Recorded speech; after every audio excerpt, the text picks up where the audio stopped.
So I shot this time lapse a few weeks ago, and I'm sure some of you were wondering how I pulled it off. Well, this video will explain that. So before you can shoot a nighttime time lapse, you need to get down long exposure and astrophotography. So let's cover that quickly. The main key to astrophotography is letting in as much light as possible. And there are three factors that help us with that. The first is shutter speed. The longer the exposure, the more light you let in. The second is ISO. The higher ISO lets in more light as well. And the last is lens aperture. The wider the lens is, and lower numbers mean wider aperture, the more light it will let pass through. Each of these factors comes with a trade-off, however. Longer exposures introduce more potential for motion blur. As little as 8 seconds can cause blurriness in the stars due to the Earth's rotation. Higher ISO introduces more noise, which can obscure smaller and dimmer stars. Wider aperture generally introduces more distortion, like chromatic aberration and vignetting, but generally on a modern lens, those factors will be much less significant than the ISO and the shutter speed. The main trade-off here is that lenses with wider apertures can be significantly more expensive. There are a few things you can do to minimize the negative effect of certain factors. For example, to reduce motion blur with long exposures, you can make sure you have a very stable tripod and avoid using the shutter button on the camera, as this will shake the camera when you press it. If possible, use a remote shutter, or if your camera has a time shutter where the camera will snap the photo a few seconds after you hit the shutter button, then that will work as well. There's not much you can do to improve ISO performance beyond having a better camera, and the same goes for the aperture on a lens. With that said, how do you determine the best settings to use? I suggest spending a night taking several photos with different settings, then bringing them into your editing program and comparing which ones give you the clearest results.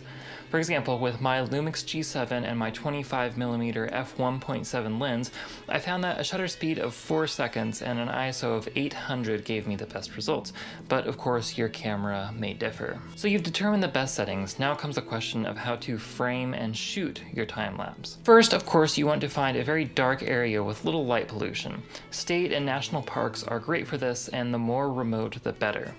If you're thinking about traveling to make some shoots, areas at higher altitude and with less moisture will distort the light from the stars less. Now that you've got a location, how much does the sky seem to move, and what direction will it move? Well, there's a few ways you can figure this out, the easiest being the numerous astrophotography apps available. If you want a more old-school method, in the northern hemisphere, the sky will appear to rotate counterclockwise around the northern star, and you can locate the northern star using the Big Dipper. It's actually pretty easy to get movement in your shot. The time-lapse I shot, while short, was less than an hour of shooting, and I still got plenty of movement in the sky. The photos were taken every 5 seconds, which is about as fast as you can go with a 4-second exposure, but if you're using a shorter exposure time, you could take photos more frequently and get a longer finished video in a shorter amount of time. As far as editing, I personally use Lightroom, but just about any photo or video editing tool will work. The main thing to focus on is increasing clarity, which can primarily be done by adding contrast. This will make the stars brighter and the sky darker. You'll probably also want to denoise, but be careful how much denoising you do, as denoising algorithms can mistake smaller and dimmer stars for noise, so you'll have to balance between removing noise and losing some smaller stars. All that said, the biggest thing to do is to experiment and try different things.